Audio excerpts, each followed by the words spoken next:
Aku kan memang mengelola keuangan di rumah tangga aku gitu kan ya. Jadi aku membagi pos-pos keuangan gitu. Nah, kenapa aku lebih memilih aku lebih milih low risk karena memang sesuai dengan pos-pos yang aku kelola. Jadi contohnya kayak dana pendidikan, terus dana kesehatan, dana darurat. Nah, itu aku sesuaikan tuh sama instrumen investasi aku gitu. Contohnya misalnya kayak dana pendidikan itu kan tiap tahun naik gitu ya. Nah, aku juga sesuaikan dengan instrumen investasi yang tiap tahunnya naiknya lumayan mengimbangi gitu. Kalau saya tipe investornya, saya lebih suka yang high risk investment sih untuk saat ini ya. Untuk saat ini saya lebih suka yang high risk investment.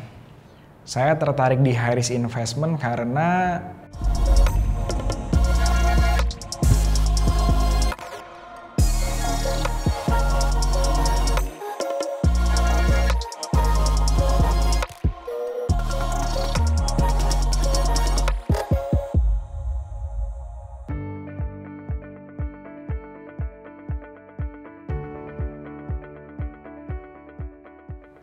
halo, nama saya Michael Jeffrey, biasa dipanggil Michael atau biasa dipanggil Jeffrey.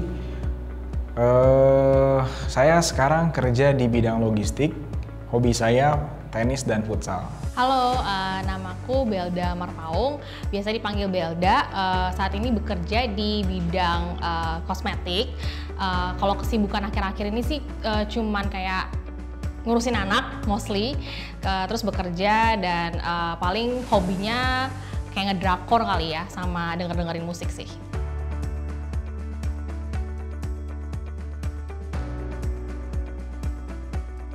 Oke, saya mulai berinvestasi itu di tahun 2016 ketika saya baru mulai pertama kali kerja. Jadi saya awal-awal investasi itu ada di deposito ya, tabungan ya, sejenis itulah yang common buat orang-orang yang baru kerja. Mulai mengenal investasi itu kayaknya dari muda sih ya, dari SMP gitu, melihat orang tua. Cuman kalau mulai berinvestasi itu baru setelah punya uang sendiri, setelah kerja gitu kan. Karena kan ya istilahnya baru disitulah punya income untuk bisa diputar berinvestasi. Oke, jadi alasan saya investasi itu pertama karena saya ngerasa ada uang yang saya nggak kepake, jadi uang nganggur. Saya ngerasa bahwa ya uang itu harus bisa berkembang sendiri, jadinya saya coba di deposito waktu itu. Awal mula memutuskan berinvestasi itu karena ngerasa kayak tiap bulan gitu ya, ngeliatin istilahnya itu administrasi di tabungan gitu kan ya. Kalau misalnya kita nggak taruh di investasi kan kayak kepotong-potong uang admin doang tuh, sayang banget gitu. Akhirnya kayak ya udahlah mulai kayak mengenal investasi low risk kayak deposito gitu sih. Awal-awalnya cuma di deposito aja sih. Dari 2020 sampai sekarang, saya sekarang miliki ada aset deposito pastinya mostly, kemudian peluang dan juga high risk investment. Kalau perkembangan instrumen investasi yang aku coba gitu ya, yang aku jalanin ada karena itu mengaruh sih sama kan sekarang kondisinya aku udah married gitu ya, jadi udah tambah banyak nih istilahnya tabungan atau uang yang aku kelola gitu. Jadi itu bikin aku kayak, dan banyak juga nih pos-pos yang aku siapkan nih untuk keluarga aku gitu. Nah, dari situ aku mulai kayak harus lebih explore lagi sih investasi instrumen-instrumen lain gitu, karena harus nyocokin antara instrumen investasi sama target-target investasi aku gitu.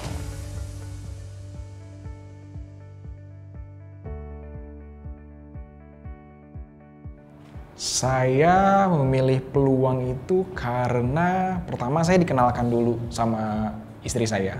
Jadi istri saya itu sebelumnya sudah mencoba peluang, istri saya sudah menggunakan peluang dan dia bilang itu good kok, itu safe kok. Dan juga ternyata teman-teman saya juga sudah menggunakan peluang dan mereka semuanya reviewnya bagus, sehingga saya terbujuk jadinya saya menggunakan peluang gitu. Awal aku tahu peluang itu dari temen sih, jadi kan kalau udah sekarang tuh kalau ngumpul tuh sering ngomonginnya kayak investasi gitu kan sama teman-teman gitu. Jadi aku dapat rekomen aja sih dari temen aku tentang peluang ini, terus akhirnya aku coba ya kan salah satu hal yang aku butuhkan sih, karena kan instrumen investasi yang aku coba kan udah mulai lumayan banyak ya, lumayan beragam gitu. Jadi aku butuh platform yang bisa menyediakan itu gitu sih.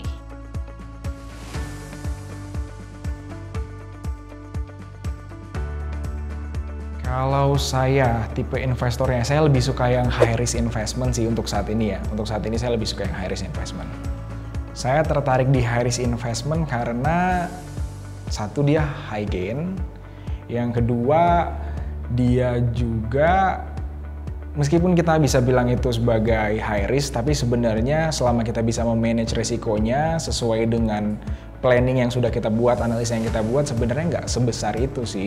Jadi dengan segala kelebihan dan kekurangannya, terutama yang tadi high gain dan bisa memanage resikonya, saya memilih di high risk investment. Aku kan memang mengelola keuangan di rumah tangga aku gitu kan ya. Jadi aku membagi pos-pos keuangan gitu. Nah, kenapa aku lebih memilih low risk karena memang sesuai dengan pos-pos yang aku kelola. Jadi contohnya kayak dana pendidikan, terus dana kesehatan, dana darurat. Nah itu aku sesuaikan tuh sama instrumen investasi aku gitu. Contohnya misalnya kayak dana pendidikan itu kan tiap tahun naik gitu ya. Nah aku juga sesuaikan dengan instrumen investasi yang tiap tahunnya naiknya lumayan mengimbangi gitu sama kenaikan dana pendidikan, kayak gitu sih.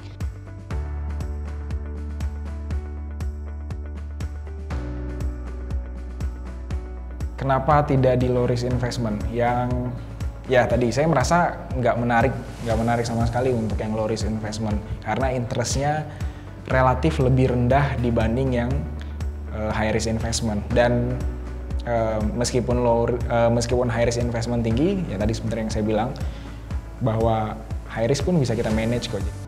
Kenapa aku nggak tertarik sama investasi high risk? Karena menurut aku personally gitu ya, investasi high risk itu kan butuh waktu untuk kayak belajar gitu ya. Jadi kayak karena balik lagi high risk tuh kayak nggak bisa sembarangan kita kayak naro terus udah kita kayak udah gitu percayain aja gitu. Kalau yang namanya high risk itu kan harus butuh kayak maintain gitu, dan kita juga harus bereaksi lah terhadap marketnya lebih cepat gitu. Nah aku tuh jujur gak ada waktu buat itu karena kan aku balik lagi aku kerja dan juga ngurus anak gitu kan. Jadi aku lebih prefer investasi yang emang ya udah kita tuh bisa kayak pelajari di awal, terus habis itu ya udah kita tinggal kayak maintain bulanan atau enggak tahunan gitu sih. Kalau aku sih lebih suka mengelola aset-aset yang low risk ya. Soalnya kalau yang high risk itu udah dikelola sama suami aku.